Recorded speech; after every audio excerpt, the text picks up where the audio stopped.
Okay teacher.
चलिए फटाफट सामने देखिए सभी लोग। बहुत सारे बच्चे ये कह रहे हैं कि क्लाइमेटोलॉजी पे ज्यादा फोकस करिए, है ना, उस पे भी करेंगे। देखिए ये वाला जो टॉपिक है ना, रॉक साइकिल जिसको कहा गया, रॉक साइकिल का मतलब है चट्टानी चक्र। बहुत ही सिंपल सा टॉपिक है, कोई मुश्किल टॉपिक नहीं है। इसमें सिंपल बात ये है कि पृथ्वी का जितना क्षेत्रफल है उतना ही है। 32, मतलब मान लेते हैं भारत का एरिया 32,87,263 स्क्वायर किलोमीटर है। आज से 100 साल पहले भी इतना ही था। क्लियर है? अनटिल इसको एरिया एक्वायर ना कर ले तो उससे क्षेत्रफल बढ़ाया जा सकता है। क्लियर है? अब पॉइंट यहाँ पर ये है कि जो चट्टान है, जो क्रस्ट है, जो अभी हमने देखा क्रस्ट मेंटल कोर, तो उसको हमने लिथोस्फीयर शब्द कहा था ना। क्रस्ट प्लस जो निचला वाला हिस्सा था मेंटल का, इसको हमने लिथोस कहा था। चट्टान का एक शेल का एक लेयर है। अभी जो चट्टान का एक लेयर है ये 3 प्रकार का है, जिसको हम अग्नेय चट्टाने, दूसरा अवसादी चट्टाने और तीसरा कैंथरी चट्टाने कहते हैं, है ना। रूपांतरित या कैंथरी चट्टाने, इन 3 नामों से हम जानते हैं। अब यहाँ पर यही है कुल मिलाकर के पॉइंट कि महासागरों के नीचे जो चट्टानों की उम्र है वो 200 मिलियन साल से पुरानी नहीं मिलती। 200 मिलियन मतलब 20 करोड़ साल। तो इसका मतलब है कि जो चट्टान बना वो गया कहाँ? अगर 20 करोड़ साल से पुराना नहीं मिलता है तो 400, मान लेते हैं कि पृथ्वी की उम्र 460 करोड़ साल है। और महाद्वीपों, अगर कभी महासागर रहे होंगे आज से 320-330 करोड़ साल पहले, तो महासागरों के नीचे जो चट्टान रहा होगा वो 330 करोड़ साल पुराना होना चाहिए। वो चट्टान कहाँ गया? क्यों? क्योंकि महासागरों के नीचे कोई भी चट्टान 20 करोड़ साल से पुराना नहीं मिलता। तो चट्टान गया तो गया का, इसका मतलब है कि जो महासागरी क्रस्ट होता है उसका घनत्व ज्यादा होता है। वो किसी भी प्लेट के साथ टकराएगा तो नीचे कौन जाएगा? महासागरी क्रस्ट ही। तो महासागरों के नीचे जो क्रस्ट है उसका क्षेपण कहीं ना कहीं तो होगा, और क्षेपण होगा तो समय के साथ किसी प्लेट के नीचे चला गया तो वहां निर्माण हुआ कि विनाश हो गया? विनाश हो गया, है ना। 20 करोड़ साल से पुरानी चट्टाने का विनाश हो चुका है। तो विनाश होने का मतलब ये नीचे गए हैं। नीचे जाने के बाद क्या तापमान बढ़ेगा? और तापमान बढ़ेगा तो क्या वो गलांग बिंदु तक पहुंच सकते हैं? और गलांग बिंदु तक पहुंचेंगे तो पिघलेंगे, और पिघलेंगे तो क्या वो मटेरियल ऊपर आएगा? और ऊपर आएगा तो क्या हम उसको मैग्मा कह सकते हैं? और पृथ्वी की सतह पे आ गया तो लावा कह सकते हैं। तो ये मैग्मा और लावा पृथ्वी के क्रस्ट के नीचे जो ठंडे होकर के जमेंगे तो क्या उससे चट्टानों का निर्माण हो सकता है? क्या इसकी उत्पत्ति अग्नेय है? तो क्या नाम कह सकते हैं? अग्नेय चट्टाने। क्या ये अग्नेय चट्टाने जो बन गई हैं, हवा पानी हिमानी समुद्र की लहरें, क्या समय के साथ साथ इसका अपर्दन करेंगी? और अपर्दन करेंगी तो क्या अग्नेय चट्टानों से जो हवा पानी हिमालय समुद्र की लहरें जो इसका अपर्दन करेंगी, तो अपर्दन करके उसका गाद बालू मिट्टी तो छोटे छोटे कणों में टूटेंगी तोड़ेंगी, तो क्या इन सबको संयुक्त रूप से अवसाद कह सकते हैं? गाद बालू मिट्टी चीका, है ना, इनको हम क्या कह सकते हैं? अवसाद। तो अब अग्नेय चट्टानों को तोड़ा गया किसमें? अवसादों के रूप में। समय के साथ साथ नदियां, ग्लेशियर्स कहीं पर निक्षेपित करेंगे बालू का एक लेयर, उसके ऊपर बालू का दूसरा लेयर, तीसरा लेयर, समय के साथ साथ लेयर पे लेयर निक्षेपित होता चला जाएगा। तो नीचे का बालू बालू होगा या बलुआ पत्थर होगा? बालू होगा कि बलुआ पत्थर होना चाहिए? बलुआ पत्थर हो जाएगा। ऊपर के भार के कारण उसका संघनन बढ़ेगा, है ना, और धीरे धीरे भार के कारण उसका घनत्व तो बढ़ेगा। क्या होगा? वो एक ठोस चट्टान के रूप में आकृति लेना शुरू कर देगा। तो क्या ये अवसाद से बना हुआ चट्टान है? इसका नाम क्या पड़ गया? अवसादी चट्टान। अग्नेय चट्टाने, अवसादी चट्टाने। और तीसरा कौन सा चट्टान होगा? क्या ये भार ऊपर जो बढ़ता जाएगा तो क्या ये अवसादी चट्टाने नीचे जाती जाएंगी और नीचे चलती चली जाएंगी, चलती चली जाएंगी, तो समय के साथ साथ हो सकता है कि इन अवसादी चट्टानों के ऊपर पानी भर जाए, समुद्र आ जाए, और फिर ये महासागरीय क्रस्ट का हिस्सा बन जाए, किसी दूसरे प्लेट से जाकर के टकरा गए, नीचे चले गए और नीचे क्षेपित होना शुरू करेंगे। तो नीचे जाने से क्या तापमान बढ़ेगा? नीचे जाने से क्या दबाव बढ़ेगा? क्या उनमें बदलाव हो सकता है? चेंजेस हो सकते हैं। तो बदलाव जैसे कि मान लेते हैं कि आप कितने खुश हो गए कि 16 जून को अब प्रीलिम्स का एग्जामिनेशन होने वाला है। क्या सोच करके खुश हुए? यही कि मैं जो पीछे कुछ कमियां रह गई थी, जो इधर उधर किए थे, उसकी भरपाई करने का थोड़ा समय मिल गया है। नहीं, 20-21 दिन एक्स्ट्रा खूब मन लगा करके पढ़ेंगे, है ना। खुश किस लिए हो गए कि यार 21 दिन एक्स्ट्रा मिल गए, खूब पढ़ेंगे, ईमानदारी से पढ़ेंगे, कुछ गलतियां होंगी उसको कम करेंगे। यही है ना कुल मिला करके। तो आप अपने में लग रहा है कि आपको 21 दिनों में मैं अपने आप को काफी कुछ बदल लूंगा, यही लग रहा है ना। जो गलतियां की हैं उसको साध लेंगे, यही है ना, यही उम्मीद है। तो इसका मतलब है कि आप अपने आप को और बेहतर स्थिति में ले आएंगे। यानी कि प्रारंभिक परीक्षा अगर 26 तारीख को होता है, उसकी जगह 16 तारीख को होगा, तो आपको लग रहा है कि मैं और बेहतर या बेहतर हो पाऊंगी, यही है ना कुल मिला करके। इसका मतलब है कि ये 16-21 दिन जो है ना, जो आपको एक्स्ट्रा मिले हैं, दिन रात एक करेंगे ना कि आराम से सोएंगे कि यार 21 दिन एक्स्ट्रा मिल गया। तो ये जो मेहनत करेंगे यही है ना, दबाव और प्रेशर से गुजरेंगे, और दबाव और प्रेशर से गुजरेंगे तो आप में बदलाव होगा। सेम चट्टानों पे भी होगा कि जब नीचे जाएंगे तो वही कोयला जब बहुत ज्यादा भार और तापमान को झेलेगा तो हीरा कहलाएगा। पीट, लिग्नाइट, बिटुमिनस, एंथ्रासाइट। एंथ्रासाइट के बाद कोयले की अगला स्टेज क्या है? लंबे समय तक अत्यंत गहराई पे वो कोयला पहुंच जाए क्षेपण की इस पूरी प्रक्रिया से, तो समय के साथ साथ वही कोयला हीरे में तब्दील होना शुरू हो जाए। प्योर कार्बन, प्योर डायमंड या प्योर कार्बन में तब्दील हो जाएगा। इसी को हम डायमंड कहेंगे। डायमंड में चमक होगी, शाइन करेगा। तो ये शाइन किस लिए किया? हाई प्रेशर और हाई हीट के कारण। लंबे समय तक उसने हीट और प्रेशर को झेला है, तब जाके उसके जीवन में परिवर्तन हुआ है। नहीं तो 7 रुपए किलो बिकता कोयला, और अभी करोड़ों में है। कोहिनूर कहलाएगा अगर मिल जाएगा तो, बड़ा सा है कि नहीं। तो पॉइंट ये है कि अग्नेय चट्टाने बने अवसादी, अवसादी चट्टानों का निक्षेपण होते होते नीचे वाला अवसाद पत्थर में बदल गया, जिसका नाम पड़ गया अवसादी चट्टान। समय के साथ साथ ये अवसादी चट्टान का क्षेपण नीचे की तरफ हो सकता है हो, ये अग्नेय चट्टाने दोबारा नीचे चली जाए। तो नीचे जाने और पिघलने से पहले वो हाई हीट और हाई प्रेशर से बदलेंगी। तो क्या अवसादी चट्टानों का कायंत्रण हो सकता है? क्या अग्नेय चट्टानों का हो सकता है? तो दोनों के कायंत्रण से एक तीसरे प्रकार का चट्टान बनेगा जिसका नाम है कायंत्रित चट्टान। क्या ये हाई हीट और हाई प्रेशर के कारण है? जरूरत से ज्यादा हाई हीट और प्रेशर मिल जाए तो पिघल जाएंगे, और पिघल जाएंगे तो मैग्मा बन जाएंगे, फिर यही प्रक्रिया जारी। अनवरत रूप से पृथ्वी पे ये प्रक्रिया चली आ रही। इसी को हम शैल चक्र या रॉक साइकिल के नाम से जानते हैं। तो चट्टान 3 ही प्रकार के होते हैं, अग्नेय चट्टाने, अवसादी चट्टाने, और इन दोनों के कायंत्रण, है ना, बताए थे गतिक कायंत्रण और रूपांतरिक कायंत्रण, अलग अलग मेटामॉर्फिज्म या कायंत्रण की प्रक्रिया के बारे में। उन दोनों प्रक्रियाओं से फाइनली क्या होगा? एक कायंत्रण या कायंत्रित रॉक का निर्माण होगा।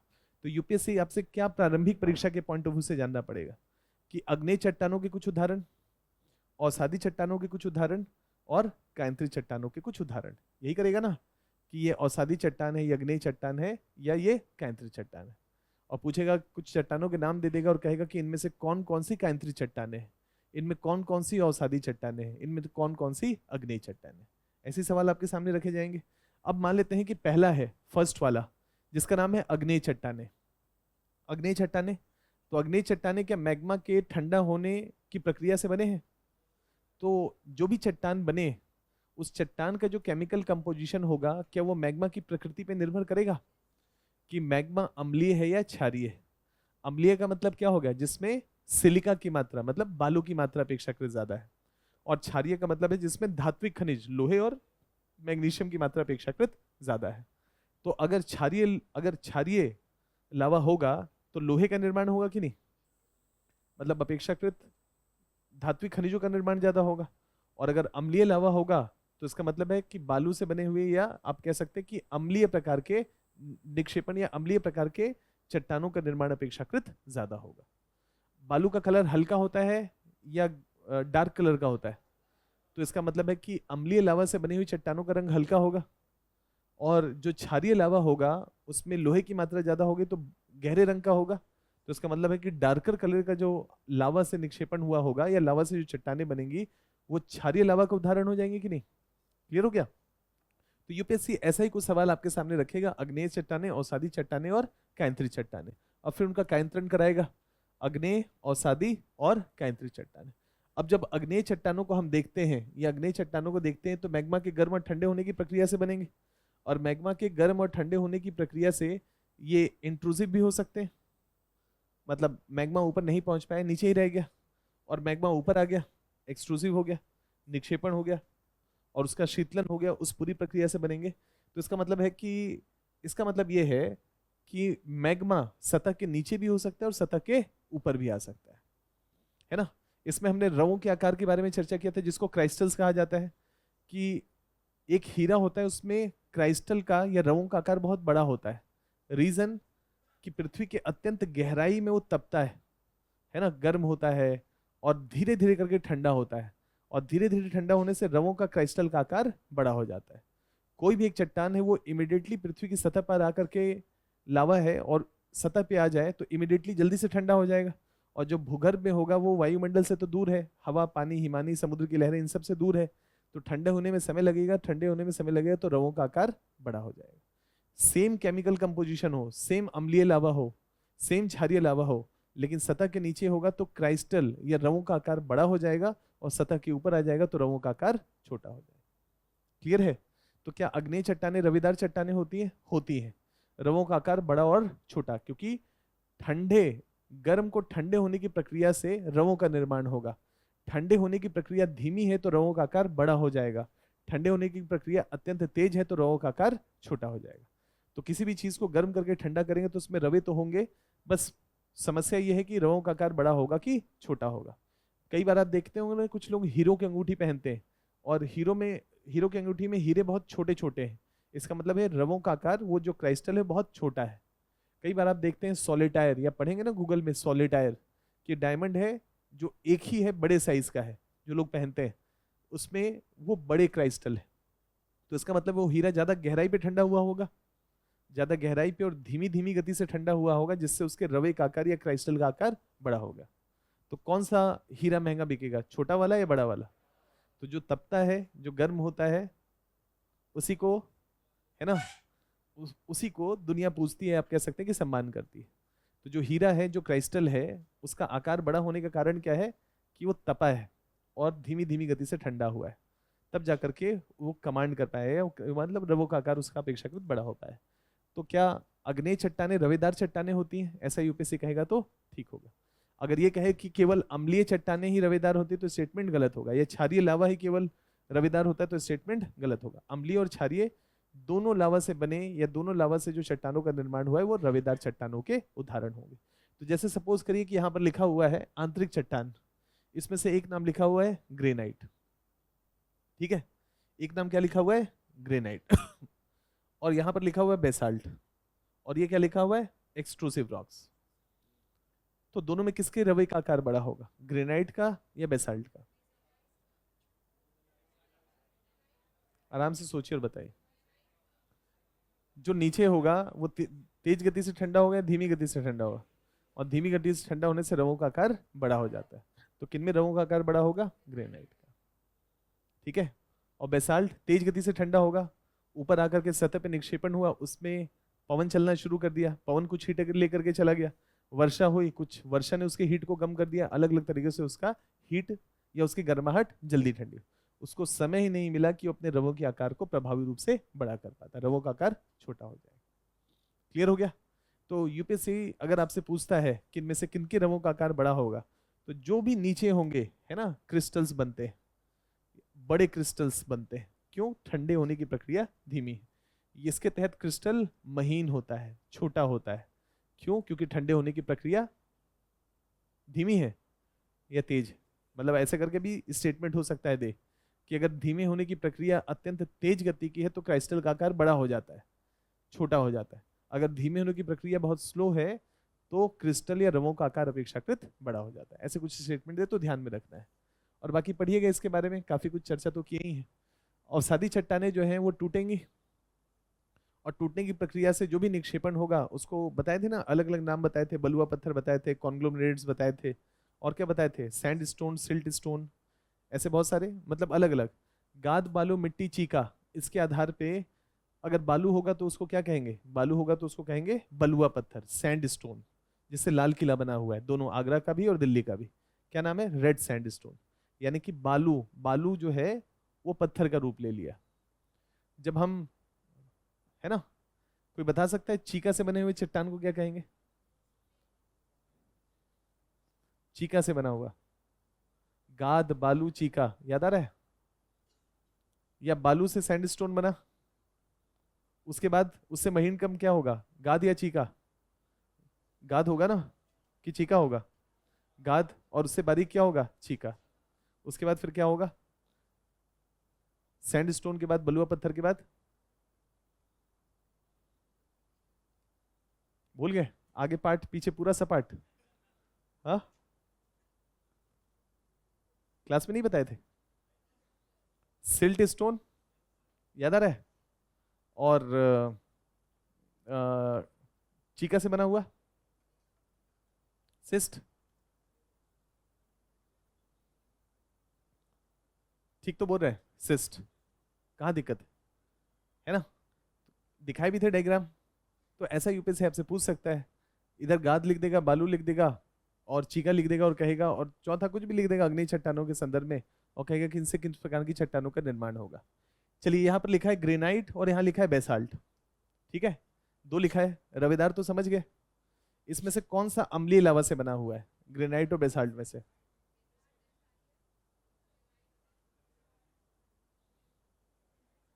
याद नहीं होना चाहिए? जब कह रहे हैं कि दो ही प्रकार का लावा होता है, अम्लीय और क्षारीय, तो इसमें से अम्लीय कौन सा है, ग्रेनाइट या बेसाल्ट? ग्रेनाइट अम्लीय है।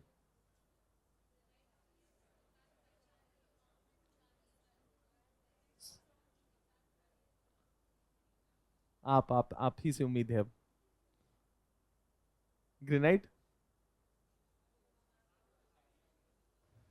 रिवीजन करिए, ऐसे नहीं काम चलेगा, ठीक है? वो घर का मुर्गी दाल बराबर हो रखा है। मतलब कितना बताए थे मतलब बहुत चर्चा किए थे इसके ऊपर। थोड़ा सा करिए इसके ऊपर, सिंपल सा टॉपिक है, कुछ नहीं है। अम्लीय लावा और क्षारीय लावा ही तो है।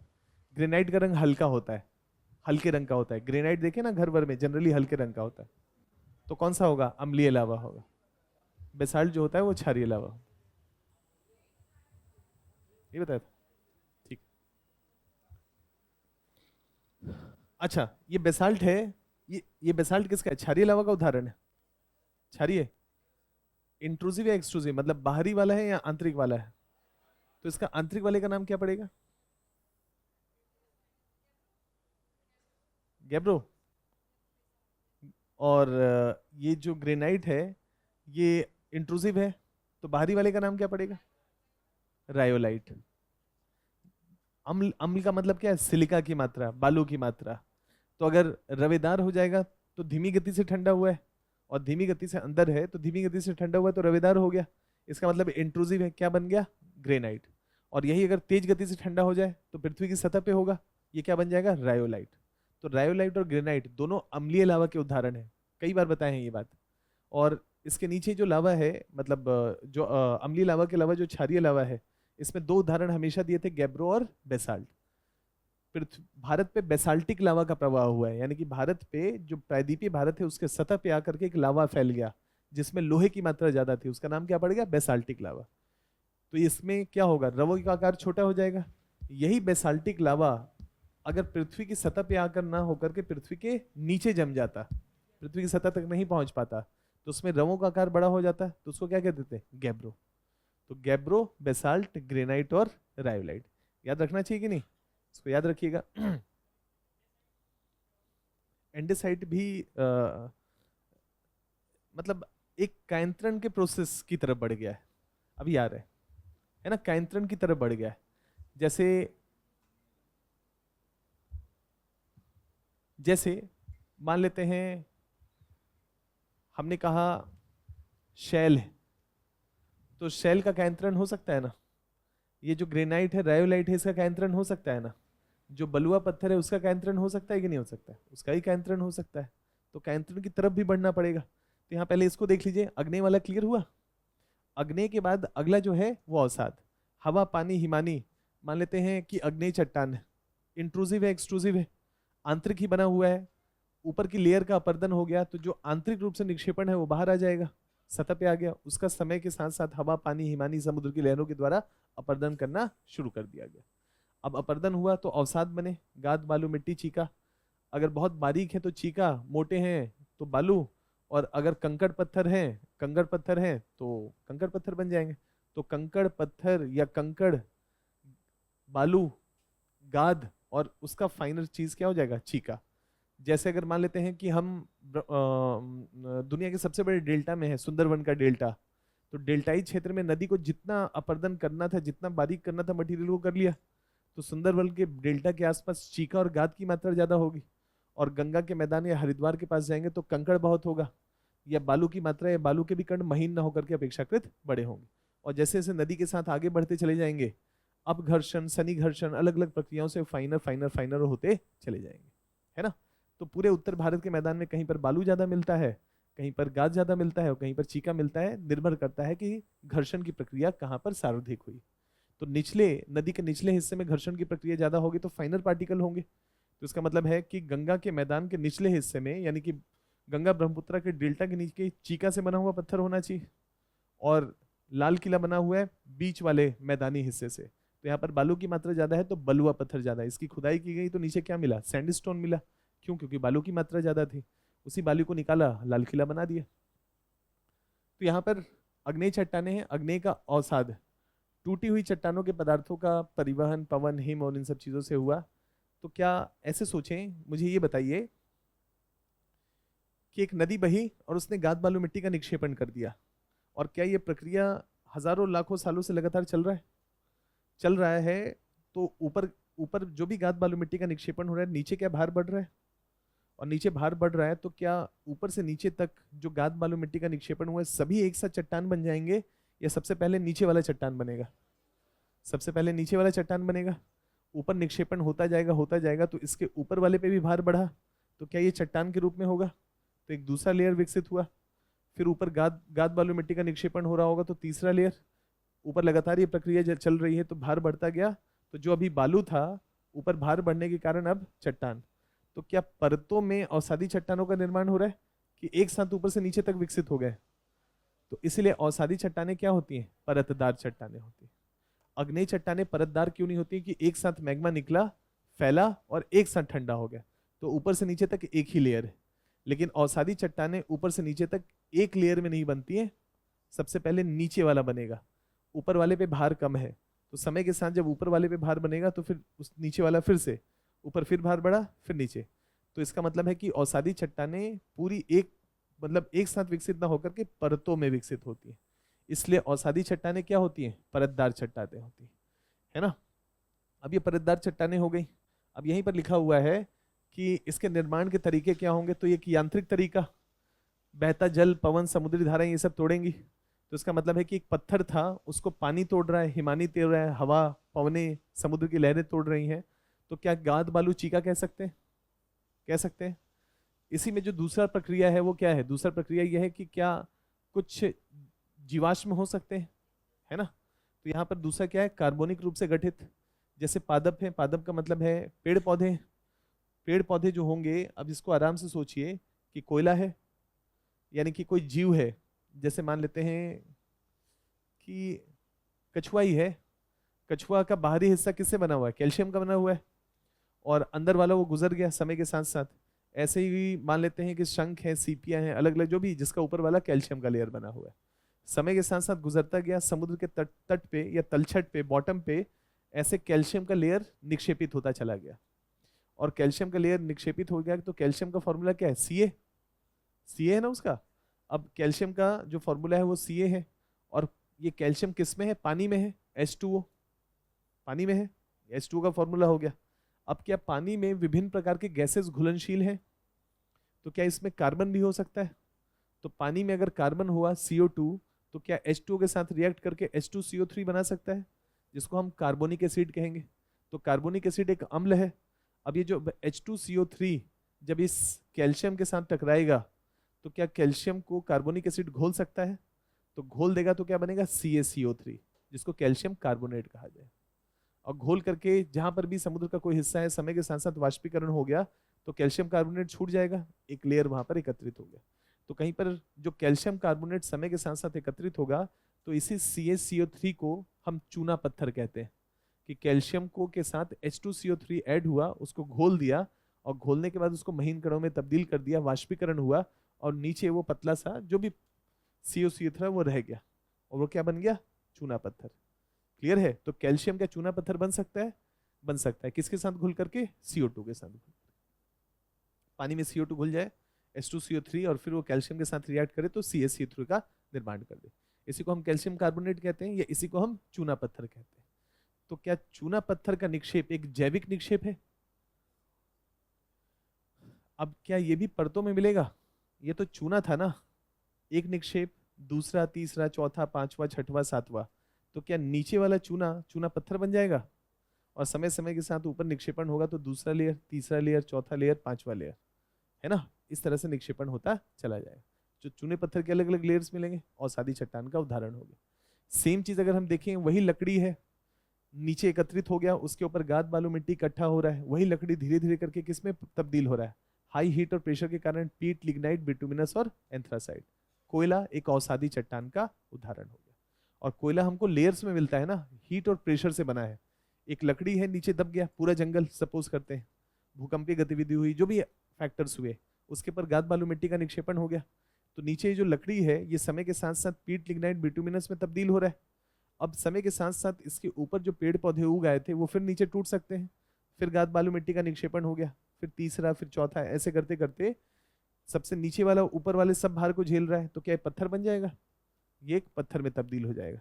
यही प्रक्रिया लगातार चलती रहेगी। तो एक लेयर, फिर दूसरा जो लकड़ी का लेयर था उसके ऊपर भार बढ़ा, तो दूसरा लेयर चट्टान बन जाएगा, फिर तीसरा लेयर, फिर चौथा लेयर। इसलिए कोल सीम्स में मिलता है, कोल लेयर्स में मिलता है। क्लियर है? तो इसका मतलब है कि औषधि चट्टान जैविक हो सकते हैं और अजैविक दोनों हो सकते हैं, और अग्नेय चट्टाने जैविक हो सकते हैं। 1600-1700 डिग्री सेल्सियस में सब चीज जल करके भस्म हो जाएगा कि नहीं? तो अजैविक चट्टान होंगे मुख्यतः किसमें, अग्नेय चट्टानों में, और औषधि चट्टानों में दोनों हो सकते हैं। कैल्शियम कार्बोनेट या चूना पत्थर इसका एग्जाम्पल हो गया। क्या कोयला इसका एग्जाम्पल हो जाएगा? क्या बलुआ पत्थर एग्जाम्पल हो जाएगा?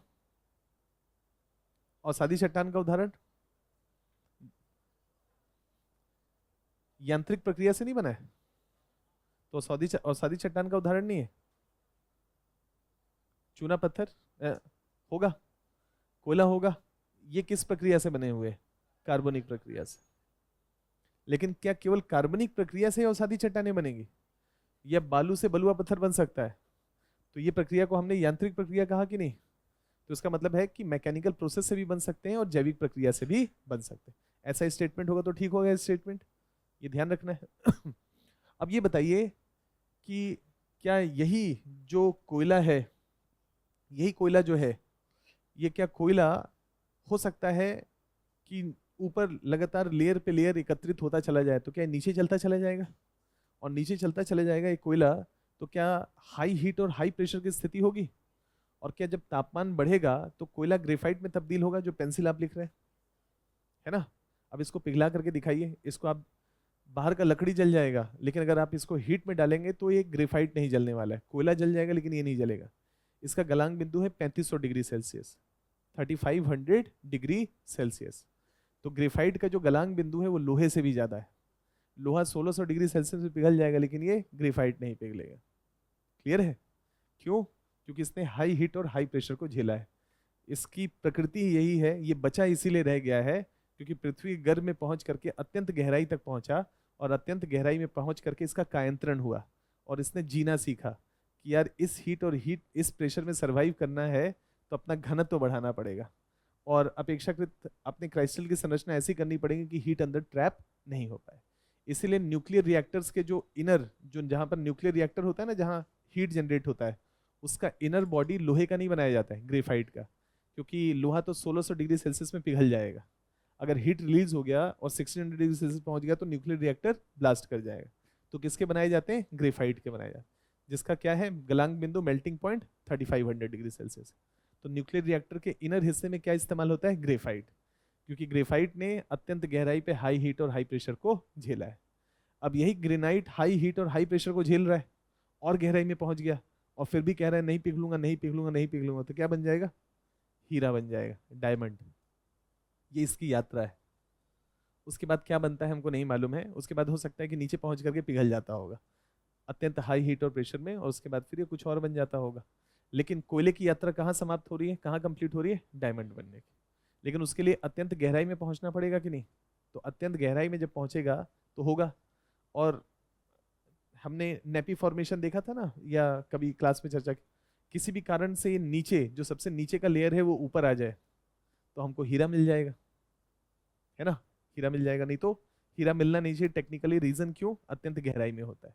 लेकिन पृथ्वी पे लगातार चीजें मूविंग है, तो किसी भी कारण से कायंत्रण हुआ, जो भी चट्टानें आपस में टकराई, और टकराने के बाद लास्ट स्टेज नेपी फॉर्मेशन होता है, नीचे वाला हिस्सा ऊपर आ गया, उलट गया, तो जो अत्यंत गहरे में था वो ऊपर हो गया। क्लियर है? तो ऐसे नेपी फॉर्मेशन में दुनिया की दुर्लभ जो है मिनरल्स मिलने की संभावना, पॉसिबिलिटी अपेक्षाकृत ज्यादा होती है, और ऐसे में हमको हीरा भी मिलता है। क्लियर हो गया? तो पॉइंट यहाँ पर क्या है? कायंत्रण। तो क्या कायंत्रित चट्टानों में, या कायंत्रित चट्टानों के पॉइंट ऑफ व्यू से देखें, कोयला ग्रेफाइट में तब्दील होगा, ग्रेफाइट डायमंड में तब्दील। हमने अभी थोड़ी देर पहले चूना पत्थर देखा था। चूना पत्थर, चूने कहते हैं ना, चूना लगा दिया, या है ना, चूना क्या होता है? बहुत सस्ता मिलता है ना? आप 1 किलो लेने के लिए जाएंगे तो हार्डली 50, 60, 70 रुपए में आपको 1 किलो चूना मिल जाएगा, है ना? लेकिन यही चूना जो था, या कैल्शियम कार्बोनेट जो था, CaCO3, ये CaCO3 कहीं पर जो भी पानी वानी था कहीं पर जमा हुआ था समुद्र, और समुद्र में से वाष्पीकरण हुआ, और वाष्पीकरण होकर के पानी हट गया।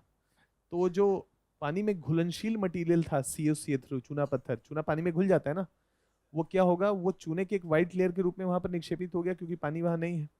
समय के साथ साथ उसके ऊपर गाद, बालू, मिट्टी या कोई भी भार एकत्रित होना शुरू हुआ, तो चूना पत्थर के ऊपर भार बढ़ेगा, गहराई में जाएगा तो तापमान बढ़ेगा। यही चूना पत्थर जब अत्यंत गहराई में जाकर के तापमान और भार को झेलेगा तो यही मार्बल बन जाएगा, जिससे बना है ताजमहल, है ना? मार्बल मतलब संगमरमर, और संगमरमर क्या है? बहुत महंगा मिलता है। तो वही चूना जो सस्ता था, हाई हीट और प्रेशर से क्या बन गया? मार्बल बन गया। तो कायंत्रण की प्रक्रिया हीट और प्रेशर की कहानी है कि नहीं?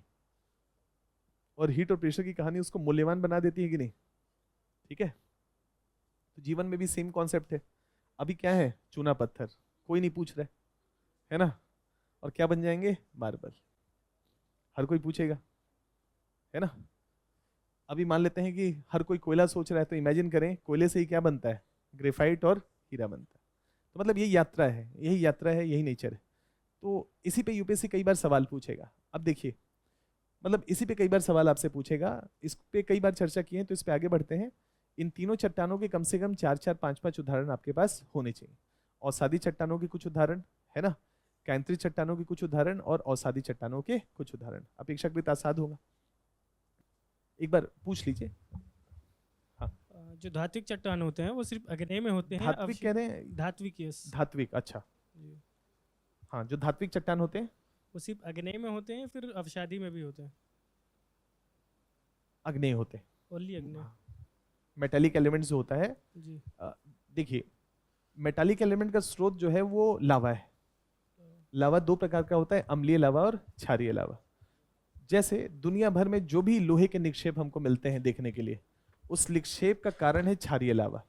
भारत में अगर हम देखते हैं कि प्रायद्वीपीय पठार है, तो प्रायद्वीपीय पठार में लोहा मिलता है। कर्नाटका है, गोवा का हिस्सा है, छत्तीसगढ़ है, झारखंड है, उड़ीसा है, इन सब हिस्सों में अगर हमको लोहा मिलता है तो इसका मतलब ये है कि भारत एक हॉट स्पॉट के ऊपर से कभी गुजरा होगा। 65 मिलियन के आसपास जब अफ्रीका से टूटे, तो उसके बाद एक हॉट स्पॉट के ऊपर से गुजरे, और आपको ध्यान होगा कि हॉट स्पॉट से कौन सा लावा आता है? क्षारीय लावा आता है ना? तो जब क्षारीय लावा का निक्षेपण हुआ पृथ्वी पर, तो भारत भी उसका एक हिस्सा था। तो उसी क्षारीय लावा के ठंडे होने की प्रक्रिया से जो ठंडा हुआ, वही हमको आज लोहे के निक्षेप के रूप में नजर आता है। तो ये जो लोहा है यहाँ, इसकी मात्रा कहीं पर अपेक्षाकृत ज्यादा हो सकती है, यानी कि उसका जब अपर्दन करके निक्षेपण कहीं पर किया गया हो तो ज्यादा मात्रा में वहां पर एकत्रित कर दिया होगा, जिसको हम धारवाड़ श्रेणी के नाम से भारत में जानते हैं। लेकिन इसका निर्माण का कारण क्या है लोहे का, तो मूल कारण क्या है, वो है लावा का निक्षेपण। और लावा में भी कौन सा लावा, क्षारीय लावा। बढ़िया सर, जो पेट्रोलियम और गैस होता है वो सिर्फ अवसादी में होता है या अग्नि में भी होता है? इसका आंसर आप लोग बताइए, बताए मतलब ये पेट्रोलियम और नेचुरल गैस केवल और केवल किस में मिलता है, असादी चट्टानों में मिलता है। ठीक है, अब उसकी हाँ परतदार, अब उसको रहने देते हैं, लेकिन पेट्रोलियम और नेचुरल गैस का टॉपिक आएगा संसाधनों वाले में, तो उसको देख लेंगे।